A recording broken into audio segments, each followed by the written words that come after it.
Hello, everybody, and welcome. You've reached Chris Black, and I'm going to try to keep it professional.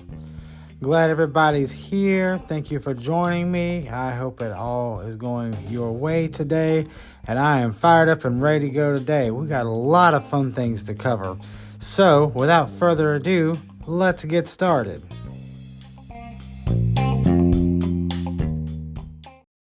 Hey, so welcome to episode 2. First one's knocked out. Got that out of the way. Now we're on to episode number 2, and I had a really cool concept with this one. It kind of came to me organically when I was out to dinner on Friday with my family, and my oldest son's home, and he brought his roommate, and we got to talking about some things. I'm like, wow, this might be some decent content. So both these guys are going to go into, they're actually studying criminal justice, and they're going into a career field that is quite interesting to me. A lot of people are running from it. They're running to it. So we did the interview, and then something really interesting happened. So go ahead and take a listen to the podcast interview, and that's about 5 minutes long, and then we'll share what happens next. So today we're going to start off with an interview with my son and his roommate, actually. They both go to Jacksonville State University, and they're finishing up their freshman year. How you doing, guys? Good. Pretty good. Fantastic. So what we want to kind of find out is they're both in the criminal justice program, and if you've watched television or seen the news, it's kind of a controversial area right now. And even though a lot of seasoned veterans are running away from law enforcement and even the legal field, it seems like these guys are going into it head on. So, Jaden, tell us a little bit about yourself and where you're from. My name is Jaden, and I'm from Helena, Alabama. I am a police explorer for Helena as well. I'm also a Marcher Southerner. I'm also a volunteer firefighter for the city of Helena as well. And I'm majoring in criminal justice, obviously. But yeah, a little bit about me. Fantastic. Thank you for that. And Skylar, tell us a little bit about you. Criminal justice major at Jacksonville State University with a dual minor in psychology and sociology with the hope to go into pre-law at either Alabama or Faulkner University. Sounds good. Sounds like you like education because you want more and more of it. So, so as far as your particular fields of studies, Jaden, what kind of got you focused on the area of field? Well, tell us a little bit about the field of study that you're in, and kind of tell us how you got there. Well, it all started off when I was like a little kid. I've always wanted to go into law enforcement. It has always been intriguing to me to to see how the field works. But I've always wanted to make a difference in people's lives. I've always wanted to help people when they're feeling low and stuff like that. And so with this major, I feel like I can make a difference in people's lives and help further my career, which is being hopefully a U.S. Marshal one day. So, yeah. So, Skylar, tell us a little bit about your field of study and how you kind of got there. How did you figure that out, what you wanted to be? Got to the point of going into pre-law because I decided that I didn't have any interest in the law enforcement side of things because I felt like I could make more of a difference helping juveniles in a court setting. Okay, so talk to us a little bit about the field that you're looking to go into. With the juvenile courts. So juvenile courts? I'm looking to go into that because I feel like you have more of a chance of changing a juvenile's life for the better at such a young age when they're still developing mentally from a sociology standpoint. Absolutely. So given today's climate, if you will, there are so many people that are running from these fields in particular, especially dealing with criminal justice and, the juvenile side of the world seems to be, severely underserved. What made you want to go into a field that so many people are running away from? Past experiences, so that I can go in and be there for children who don't have anybody to be there for them. So you're looking at the advocate side of it. And Jaden, what made you decide that even though everyone's running as quick as they can, it seems like, from going into law enforcement or even going away from it, what made you decide that's something you want to run toward? Well, like I said before, it's always been in my blood to be a police officer or a person that works for the federal government. But basically, it's all, I say it's within the heart, because you have to have a heart to serve, you have to have a passion to serve, and quite frankly, most people get tired of the media and stuff like that, basically tearing them down and stuff. And so, with that, I mean, yeah, the media is one thing, but your passion to serve and your heart to serve is another. Absolutely.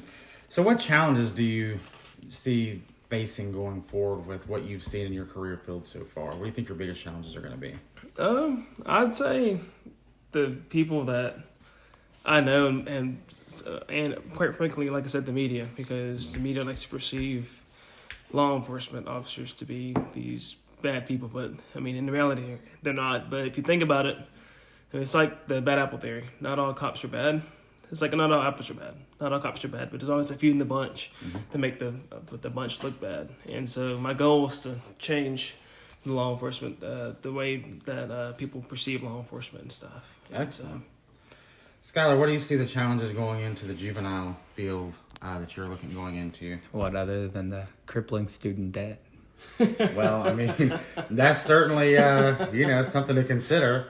But actually, the people you'd be serving, the juvenile world, the moral challenges of it, like trying to sit there and defend a child that's murdered 3-4 people. Sure. Do you think they're worth saving at that point?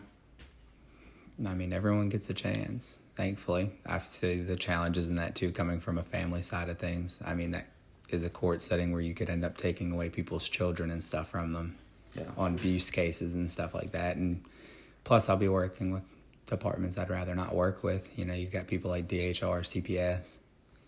And they all play a vital role in the ecosystem, but it can be a challenge, I'm sure. The irony to all this is, I looked at a criminal justice degree many years ago, and I was trying to figure out what I wanted to be when I grew up. And I still haven't grown up yet, believe it or not. I'm still kind of figuring out what I want to do for the rest of my life. But it's interesting to me to see how many things have changed from the time that I looked at going into law enforcement, when I looked into a career field, on the legal side of the world, and where we're at today. And to see young people going through this is it's pretty incredible to see anybody who's willing to, pick up the crippling debt, as Skylar liked to point out, and go through all the challenges to go into a field where people really, they don't appreciate you until they need you, and even then, maybe it works out, maybe it doesn't. But guys, thank you for joining me today. I'm sure we're going to have many opportunities in the future to talk more about your paths and where you're headed. And if you guys want more information, check out the link below and learn more about these guys. Thanks so much for joining us. Have a good one.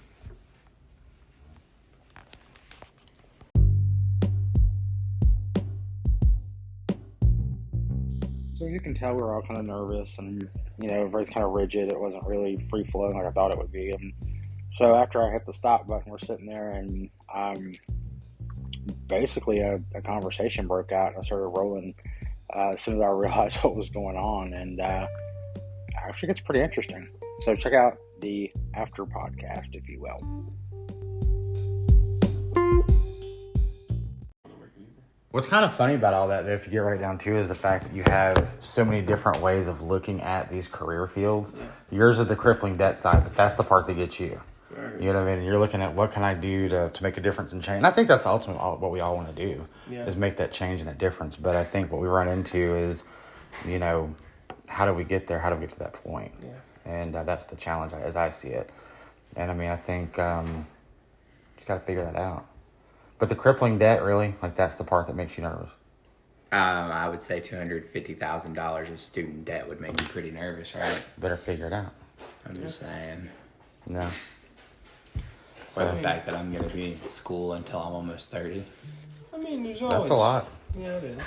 But, I mean, even with the law enforcement side of things, it's just a matter of, like I said, being the change. Because if you think about it, if you go back way back when, law enforcement started in the 1800s, and first off, it started off with they called it slave patrol, but it's still not bringing race into it or anything, but it's just a matter of the police needs the community and the community needs the police, I guess, and that's what it boils down to.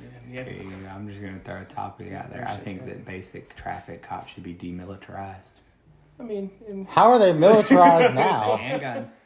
Shouldn't have handguns. There's no reason for it. Well, and I've already stood by this. I've already got the PowerPoint made up for this of why they should be, because this is my project for English, because we had to argue an argumentative essay point and make a PowerPoint off of it. Well, we are the most lethal country in the world in terms of civilian deaths by officers and officer deaths by civilians, and we are one of the most armed countries. Well, hear me out on this, and you may not agree with it, whatever, but I mean, if you think about it, the two most dangerous calls for law enforcement officers to go on Domestic violence, hands crimes. down. Okay, but here's the thing: in Europe, a different kind of people answer that. Europe has a special trained police force that is militarized that handles. I know, those but I'm things. saying if you think about it, you don't know how a person's gonna act on a traffic stop. I mean, shoot, they could be calm 1 minute and then. I get oh, that, but crap, to be the fair next. though, if you're not having if you know that somebody has a handgun on you and you're getting into a conflict situation with them, because pulling somebody over already starts a conflict.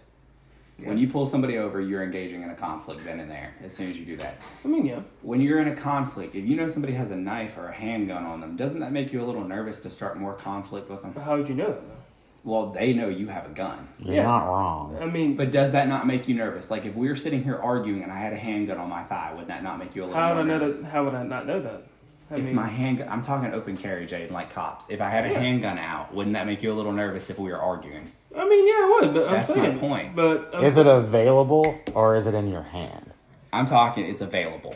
Okay, Like, so it's an not in option. your hand. You're It's not a having an choice. argument No, it's point. a choice. I Like, got you. we're arguing, and it is a choice that I could pull out that firearm. I mean, if you think about it, that's in everyday society. I mean, But that's the thing, though. But people in European countries don't have to worry about that from their officers. They don't have to worry about that aggression or anything like that. Okay, so take a time out. You just hit on something that I like to talk about. Mm-hmm. So you have a weapon on your strap to your thigh in plain view. Jaden can see it. I can see it. All right. You have a clear tactical advantage if things go sideways. Yeah. All right. Now let's change the scope of that. Jaden has a firearm and I do not have a firearm. You two are in a verbal altercation. Do you think you would be quicker to de-escalate that knowing that it could end in violence and death versus when one person is armed? Because you know that if you create a threat, what are you going to do? that's a good question. And so, I mean, like I said, it's all from the perspective. And so, yes, that gun is dangerous because anything technically is a weapon. But That You don't even have to have bullets for a gun. That's You not can beat the fair. hell out of it. that, in all Exactly. fairness to our policing is based off of European policing. well, America technically, just added their twisted 45 caliber and 9mm twist to it. we did. But again, I mean, if you think about it, like we learned about this in CJ. I mean, See, because here's the way I predict, though. If they get rid of weapons off of police officers, you're going to see a spike in police officer deaths for about 2 to 3 years, and it will slowly start decreasing. Because when Europe got rid of the weapons that their officers carry, that's pretty much what happened with them. I know, but I'm But saying, see, here's the human side of it. If I have to go to a job every day where I know that people Yeah. don't like me, and I got to pull this guy over because he didn't, use proper signal or whatever, and he gets pissed off at me for pulling him over, and all I'm doing, and see, here's the problem. All I'm doing is pulling him over to try to make him a safer driver, make the public a safer place. for sure. But he's pissed off with me, and by the way, he's got warrants that I don't know anything for about. sure. And so me, I'm just like, hey, buddy, just want to let you know you didn't, signal, and you pulled out in front of that dump truck there. It could have been ended bad for all of us, Exactly. but he just doesn't see it that way. In the mind, he doesn't hear anything that I'm saying. He hears, I got a warrant, hope you don't run my stuff, yada, yada, yada. And in his mind, he's building up a battle plan. Yep. Yeah, see, And that's I don't have any idea. That's why I said as soon as you pull somebody over, a conflict's already started, regardless. But if you think about it, it's the same for domestic violence as any other call. I mean, police. Well, at shows- least with DV, you have that's a possibility. Exactly. This is where I stand by my point by that. You keep bringing up domestic violence, but again, if we had a police force that was more mentally capable and more stress trained like the European, because the European uses SAS. Like if there's like a school shooting or something What's there, SAS? well, there's not going to be a shooting. It's a special SWAT force, Okay. which they're trained 365, 7 days a week. They train every single day until something happens. So, And when they pull up, they don't have handguns. No, they show up with assault rifles and things and such like that to de-escalate a situation with a quickness. The normal I don't know cops if that will walk de-escalate, but I see the concept behind it. no, well, they're going to de-escalate it with lead, but I mean, yeah. at the Kind of same lost time, at too, that point. But at the same time, too, you would be like, well, if you take weapons away from officers, what about the people that have it? At the same time, Europe has a really bad stab rate for deaths, and I'm sorry to tell you, if I'm being honest with you, can we not get rid of guns? Because I'd rather get shot to death than stabbed to death. I'm going to be honest with you. I would rather be shot than stabbed. I agree with that. yeah, I absolutely agree. Because I know If I had to make I a know, choice, I know Choice, both yeah. are gonna hurt, but if I had somebody standing in You front of me, couldn't would you either. rather me stab you in the stomach to death or shoot you a couple of times? Just shoot me, bro. Just shoot Go me. ahead and end it. So given that statement, Europe does a lot of things differently than we do, and of course they've done away with their violence is much different. Yeah. Their penal system is completely different. Really? If you go to Europe, honestly has a much more stable criminal law side of things.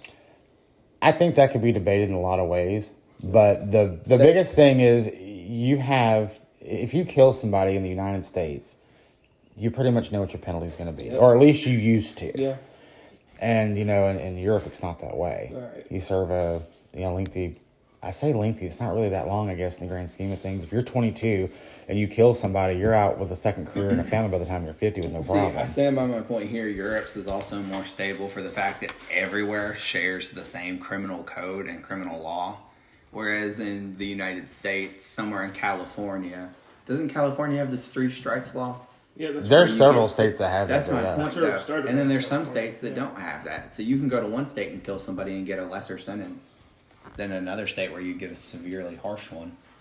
And I agree with you on that because, like I said, California has always been the source. Yeah, because if I kill you in Alabama, it's a lot different punishment than if I killed you in somewhere like Texas or Cali. Well, let's look at that also. And it breaks down to jurisdiction. Right. Case in point. We've had several people get out on bond on murder charges in Montgomery that had very low bonds, like under $200,000 for murder. There was a man, Joseph Ford, who was murdered in broad daylight with witnesses. Really? The guy was out on bond in 48 hours, and he's still walking the streets.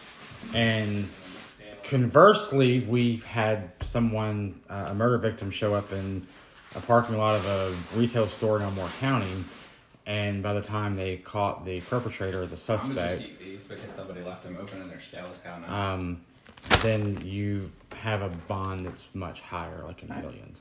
Right. So I'm not opposed to people getting bond, but I think that the revolving door of murderers, especially, if you murder somebody, there shouldn't be a bond option. I stand by that point. If you murder somebody, I just think the death penalty should still be a thing. If you kill somebody, there shouldn't be any question of what you're getting. Well, it's still a thing. You just have to get to that point. If you think about it, it's retribution, not for 1942. Yeah, you're paying your debt. So I just genuinely feel like if you kill somebody, you're going to die. Well, it's more of a leniency factor than just knowing you might get a life sentence and you could probably parole out or get bailed. Or if you think about it, like, for example, go to Louisiana, Angola prison. If you go to Angola, usually Louisiana's like a third world country in terms of prison. Well, this is gonna be good. Don't they grow their own food in Louisiana? Yeah, they do. Yeah. Literally, in like Angola, it's like they threaten people with it. They're like, hey, if you don't get straight or whatever, you're gonna go to Angola. And usually, if you go to Angola, you're not going to get out. Is that a deterrent, would you say? I mean, yeah, seriously. Pretty much. But, like some of the most dangerous criminals go to Angola. I don't want to say it's as bad as Rikers Island, but it's up there. But, Rikers is in New York. Don't know, Sally. I know where Rikers is. Okay, cool. We watch Law and Order. Yeah. We know. NYPD Blue. Exactly. But, like I said, it's all within the legal system. If you think about it, the legal system has always been, I wouldn't really say corrupt, but it hasn't been just, it hasn't been equal. So there was actually a time in our history where if you had I have a good friend of mine who used to share these stories with me all the time. If you did something illegal like murder, for example, or embezzlement or whatever, and the judge sentenced you to X amount of years in prison, you could actually buy down your sentence. Yeah. If your family was wealthy, you could actually go through and buy down your time. Yeah, exactly. And I'm like, well, I guess what they're saying is if you have enough money, you can commit any crime you want. Right. And so I think that's less of a deterrent. And I think there's the consequence side of the world. Like when I was growing up, there were consequences to your actions, and, it was pretty swift and pretty vivid. Now... Right. It's changed considerably from, if you murder somebody and you can round up a couple bucks, you can get out and then go do it again. Or you got so much time between the criminal act and the actual prosecution and the sentencing of it. So it's kind of like, well, it's not really real. Right. Well, they've done it once. They've got a taste for blood. Right. In my opinion, from what I know, it becomes easier to do something once you've done it once or twice. Right, exactly. And that's when you run into these problems. So how do you solve that? I don't really know, but I think it's going to take, young people who are coming up today who are sick and tired of it Right. to figure out the solution. Exactly. Because at the end of the day, it's got to get solved. Exactly. I And that's also- what. Go ahead. Go ahead, Drew. Well, and that's why I chose the law enforcement side of things because I mean, yeah, making a difference may sound cliche or whatever, but I mean, it's just a matter of getting the right people in and taking the people that yes, you know what they're doing, but like it's just a matter of, like I said, changing the CJ system, and you can't really do that without the proper people. And I mean. All right, so let me give you a different perspective on that view. Your job gets pointless if the law system isn't fixed correctly. And I agree. Which is harsh to agree on. I mean, you can arrest somebody for a drug trafficking, and if their lawyer gets them off, your job is worthless at that point, which I know is it awful. is. I mean, I know it is, and that's the thing. And so, But it's a moving scale, too. Oh, it is. exactly, And I think that's the When it part comes that we to have cr- to when it figure comes out. Yeah. Exactly. When it comes to criminal law, everybody's boss has a boss. exactly. I mean, you'll have a boss one day. I mean, shoot, if you're going to go into juvenile court, but like I said, yes, the job would be, if you could say pointless, but at the end of the day, it's still us enforcing the law. Would it be I fair mean- as a lawyer, the judge is always going to be your boss? I know, but I'm saying, like in general, But you also have to run it, look at what your, where your clients, land you in Exactly. when you're on that criminal defense side. And I think the job of criminal defense attorneys and prosecutors are absolutely the most important aspect of our system because their job is to ensure that the law is enforced. yeah, And sure. that the defendant has the ability to have a fair trial, that his rights or her rights aren't violated. And I think that's, the buying down of sentences and things like that, I think that kind of throws things off a little bit. sure. But, at the end of the day, if there was a perfect world, there would be no need for law enforcement, prosecutors, attorneys, all that. For sure. People would enter into agreements with a handshake and do what they say they're going to do. But I think we've all proven over the course of time, people are going to do what they can get away with. Yeah, for sure. Period. All I know is we're going into a career field where you won't have to worry about your job getting terminated. Well, you can lose that job. Yeah, you if can, people but don't there's like a- what you're doing, you're You gone. can, but there's always going to be a need for it. Well, and the thing is, I was told this in my intro to law enforcement class, which if you take it at JSU, you'll have the same professor that I had, hopefully. But basically, if the department is doing their job right, they will more than likely get sued. Because again, I mean, sometimes you get sued for false arrest or excessive force, stuff like that. But I mean, that's why body cam stuff have been invented to help try to solve that misconception between law enforcement agencies and the community. Absolutely. And so, I mean, and like I said, it all starts within. And my thing is, this might be going on a little tangent, but it all starts within the admin part of the department. Leadership. Because, like I said, if you have bad, and like you just said, if leadership is bad, and I mean, it's going to rub off within your department, it's going to rub off within your officers, it's going to show out on the street. So you want to make sure that the leadership is there, and like, hey, let's got to do some community policing, because like I said in the beginning of this podcast, the police needs the community, and the community needs to police. We're going to try to bridge the gap between the public and the community and make the crime go down. Because it's been proven with community policing that, like, hey, if we get out into the community to help try to solve and prevent crime, because there's a thing called the POP system, it's called problem-oriented policing. Basically, you try to figure out problems within the community to help solve those problems, to help those problems to solve. Mm-hmm. So here's where I could ask you this. What happens to the need of police if we fixed other issues like the economy or immigration? Or you can go through and even talk about stuff like certain amendments and everything like that. What happens? Because I have personally, from a psychology standpoint and a sociology standpoint, and studying it for a couple of years now for their high school team, I have a very firm belief that if somebody wants to commit a crime, they're going to commit a crime regardless of police presence or not. That's true. And so my comment to that is basically, like I said, you can't see what you can't see what a criminal's thinking. You can't like, you don't have like the. So I got a phone call because, again, I wasn't anticipating doing the after podcast, so to speak. It was kind of an impromptu thing. So kind of got cut off, but as soon as I was able to kind of kill the call and get the audio going, we got started back again. So here's kind of where we picked up where we left off. We're stupid. I mean, my favorite slogan is play stupid games with secret prizes. So, I mean, like I said, look at like Ted Bundy, for example. Dude was like smart as hell. But, I mean, he was good looking, charismatic. Exactly. People liked him and were shocked when he was even accused. Exactly. And correct me if I'm wrong, but Ted Bundy has a law degree, does he not? He did. And Because he he represented himself in court, which was like the first time he almost actually got away with any of that. Exactly. But again, not all criminals are like Ted Bundy did. And like, you know, charming or whatever and are smart like him. Some are just straight up dumb. Oh, yeah. Dealt with plenty of them. And So this is where I put in there too. Like, how would it help Alabama's prison population and stuff like that if something like marijuana was legalized or if Alabama had more jobs? all right. Because there's some cases where people are robbing or stealing and this and that just to put But food are on they the doing it to put food on their table, or are they doing it to support a habit? That's See, my point. okay. So at what point, when we arrest somebody that we can prove when they're trying to put food on their table for a family, Oh, at what point do we look at that and try to help them instead of just imprison them? All right. Here you go. Here's the answer to that.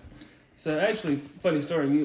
Back in like December, we pulled this guy over for tag violation, and so he had a little bit of shake in the car, which is like slang for marijuana, like marijuana bud. So I mean, if you think about it, It was illegal. What he had? yeah, it was illegal, but still, if you think about it, yeah, it's a little bit of weed, but it's not worth taking him to jail. I mean, yeah, it's a ticket, but I mean, do we write him a ticket for it? No. We wanted the ticket. It's like, hey, just get your tag fixed, all right? But again, if you think about it, with the Alabama prison population, the majority of those cases are dealing with drug cases. I mean, yes, there's A large majority of them. being exactly, marijuana. and marijuana, yes, it should. I mean, it depends on what you're doing with the Okay, here's the way I mean, viewed it, and here's the way it should be structured. If you got caught or arrested for having a smokable amount by yourself, you should be allowed to go. I agree with you. If you were caught for a minor trafficking charge, I'm talking like 5-6 grams across state lines. If you've done at least half your sentence, you should be allowed to go. I agree with What you. if I want to buy it in Now, bulk? if you're coming across state lines, It's cheaper by the pound. Now, if you're coming across state lines and you've got 25 pounds of marijuana in your Well, trunk, That's, that's it's a little trafficking. excessive, yeah, That's, that's- I'm not gonna lie. At that point, you can't really play dumb. You kind of just got busted on that one. Exactly. especially if But- it's individually packaged. That's, Yep. Because when I was doing my Exactly. PowerPoint on this and how it would help clear out Alabama prison population, per population, Alabama's prison is more overcrowded than California. I agree with you on that. Because if you do the inmate, capita, if you yes. do the inmate, yeah, per capita. But if you do it to that ratio, Alabama has an imprisonment rate of like 237%. But let's go back to something that you just hit on. Both of you are kind of talking about the same thing. Okay. Even though something is illegal, you kind of have that little bit of, as a law enforcement officer, you have that wiggle room, shall we say. And, there's some people I who don't know with him. You gotta. believe that, you kind of gotta, be a little flexible when it comes to rules and regulations and laws and things like that. And then you have other people that are like, you gotta, to the nth degree, How many people do you think are sitting in Alabama specifically? This is what you guys are studying. How many people are sitting in our prisons in Alabama for stupid stuff that could have been avoided if we would just go across the board with certain things like 62.38% are in crimes for very very, very minor offenses. And incarcerated for minor offenses? 62. Is that what you said? Yeah. Close to that number last time I looked it And up. so a And big that's thing. along things of like petty theft. And or small marijuana. like I said, it all depends on. It's also officer discretion as well. I mean, that plays a huge role. And plus, I mean, officers can't control if a person wants to be like if the store. Let's say you steal a candy bar from the store, and then like, I want to prosecute you. I want to arrest you for that candy bar. Yeah, that's petty theft because anything under $500. I mean, which is I think bull crap to take someone to jail for is like you said, like what if they're trying to just feed I'd give them the $3 and roll out if I was an Exactly. officer. That's Exactly. just me, but I mean, Exactly. again, that's the discretion side. of it. Exactly, and so That's the human side of the badge. exactly, and so that's what Like, especially, somebody's trying to steal groceries from Walmart, dude. Like, Yeah. if they're trying to steal, like, peanut butter jelly and some bread, give it to them. I mean, at that point, like, either pay for it for them or just help them out. So. yeah, because Now, if they're trying to steal a 12-pack of Modelo, they get in the back of the car. Exactly. Like, that's Or over with. electronics Yeah, or something like yeah, that. I mean, get but if they're trying to make ends meet, I mean, shoot, I'm pretty sure we've all been there at some point. We're like, especially like in college, shoot, Because Sitting there, what I am I mean, going to eat for dinner one night? I get it. But, I And mean, you have to, again, the 62% is how many of these people can we rehabilitate and put out in the streets to do something? You talked about jobs. For That was sure. something else you For talked sure. about. I don't know if the 62% number translates into, but if we put half of these people to work, you think we could attract people to the state of Alabama that would employ oh, yeah, for sure. these people? Yes. And we are in Alabama. We already have a huge leg up on other Like, states because yeah. we do have yeah, manufacturing. it's like I was showing and all him that. Rockford. Rockford is a prime town of a place that if it had a little bit of a population boom could turn into something very, very beneficial to I the agree. state. For sure. I agree. Rockford's got plenty of land and it's a very safe town with a very good foundation. For sure. I mean, and back to the rehabilitation side of things, there are some people that you physically can't help. Yeah, Because- some people are just going to be bad. Yeah, at the core. exactly. And so, I agree, you but I know, feel like America needs to focus their imprisonment thing more around the idea of I agree with you, rehabilitation. and I mean, hate to get political here, but I mean, You can do that here. It's fine. Just be professional. okay. But Kamala Harris, I mean, goodness, God bless her. But I mean, God bless her. Yes.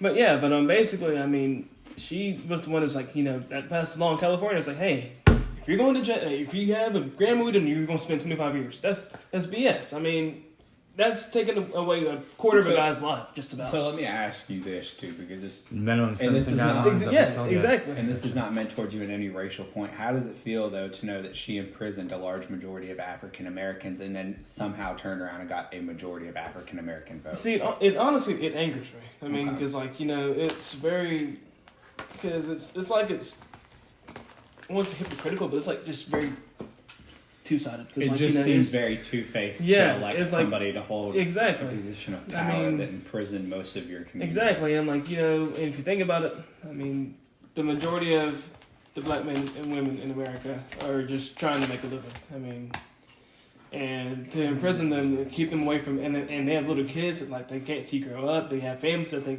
I mean, if you think about it, if someone dies within your family, you got to go in there in chains and shackles to go bury a loved one, and If that's even an option. yeah, if it's an option, and it's honestly frustrating because, like I said, we could clear out the majority of the prison population if we release those people. Well, I'm And talking so- along the lines too, just purely off of you legalize marijuana. Yeah. That's a lot of state tax. I agree. That's a lot of state tax. That's a lot of tax. So the money argument could be saved. made: we can't manage. Our government can't manage the money they're given now. Why give them more? Right. But it's kind of like the they passed the controversial gas tax several Yeah. years ago, and everybody bitches and complains about it. Yeah. But here's the funny part: we have more new asphalt in Elmore County now than we've ever had. Yeah. We have more road projects that are popping off, and let me tell you, So it's that's nice my not to point. bust a tire and break an axle. For sure. Going So to that's see my somebody. point. Imagine if we released a majority of that prison population. That's money that's being saved on the budget that's not being spent into taking care of an inmate. Because I think the average cost of caring for an inmate for a month, I think, is like $170 So, yeah. per inmate. Yeah, for sure. Per inmate. For sure. So what I'm hearing, and sounds kind of nuts, I guess, but if we take these people that we're paying to house and incarcerate, and we convert them into tax-paying citizens with Yeah. jobs and Get them the help that they need. Contributing, yeah. I mean, The 'cause, ones that can be you know, rehabbed. Because I'm sorry, but if you're in prison for weed, you can be rehabbed. Exactly. I mean, until you pick up bad habits Yeah. from prison. exactly. That's my point. Because at what point do you put somebody in prison who can be turned around for 5 years, and by the time they get back out, they don't know anything anymore? yeah. Like, you throw somebody in jail for 15 years for having like 5 grams of weed in Georgia and they live in Alabama. Congratulations, 15 years of his life goes by. Do you know how much changes in 15 Yeah, for years? sure. Politics, technology, the cities, the roads. Yeah, for sure. But if we got rid of those people in that prison, that would clear up a lot of tax money. And then even if we just legalized it, think about the school money that could help. Yeah. That's why I think the lottery should be in Alabama too. Yeah. Well, the argument can be made that the lottery money would never go to the schools in this Yeah. area, and that's fine. Right, yeah. But I think the reality is this. I mean, I don't partake in alcohol, but I don't have a problem with the fact that they sell millions of gallons of alcohol. And the state, by the way, has liquor stores, and they Yep. make the money off. And that's fine. Hey, look, I have no issue with that. DC. If you want to buy lottery tickets or a scratcher and that's your retirement plan, God love you. I feel like you should have the right to do that. Right. Because, hell, I pass many people going to one or the other casino all the time. Yeah. the Indian casinos that we don't get a dime from as a community. We're all just kind of, they're part of our community, and they do give back. God love them. They really do give back to the schools. They do a lot of things that you wouldn't believe. Like, oh, it's a casino, and it's it's the Indian tribes and all that. Well, guess what? They're actually doing stuff for the community now. Like, at one point, it was turned down, but at one point, the casino offered to buy our drum line, an entire new drum line of drums, cymbals, heads. And all that. And Hopewell High School got it instead. It was turned down because of religious viewpoints of our school. So at what point do we, kind of I mean, and the thing is, like I said, we're not able to pay for these things. Mm-hmm. Parents, fundraising, things, that's how that program works. And I'm sure a lot of programs, athletics, arts, things like that, are funded by the people that are involved with it. But, kind of got off on the side tangent, but it's like if we could develop these tax dollars to go where it needs to Here's go. A great example of why stuff like that being legalized could help. There's a middle school being built up the road right now that they ran out of tax money for. Well, there are things that are important and things that are required to run a school. And of course, with the pandemic being what it's been and affecting taxes and all that other fun stuff, it's kind of hard to predict what you've got. So with the need of these things ever growing, how do we fund that? And I think the answer is not necessarily raising taxes, but create a bigger tax base. I agree. And again, if you have people that are sitting in prison for silly things that, could have been avoided to start with, train them out of that. Yeah. And, put them part of the workforce. For sure.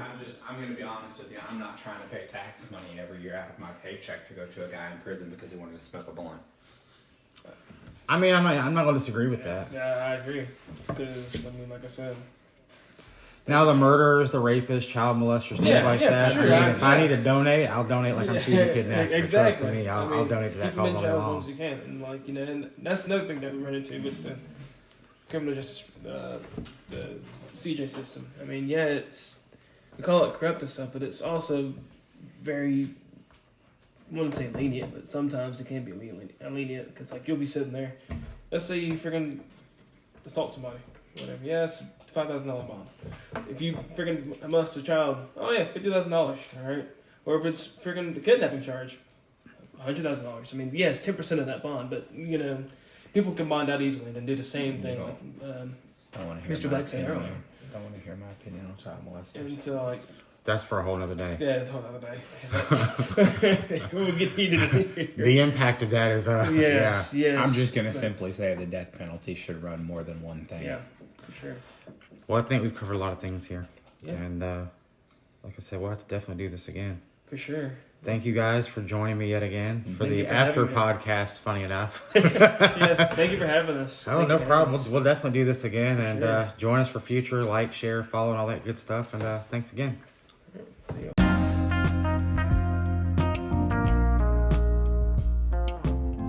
So all in all, I think it went pretty well. It was very interesting to kind of see them loosen up a little bit and really share their thoughts and their opinions based on how they see the world as college freshmen. They're wrapping up their freshman year, again going into a career path that a lot of people wouldn't even attempt to go into, and I give them props. I mean, it's very interesting to get honest answers from the young folks that will be tomorrow's leaders. So thanks again, everybody, for joining us. I really do appreciate you tuning in, and hopefully you will like, share, follow, and all that fun stuff. And we'll see you for an episode 3 soon.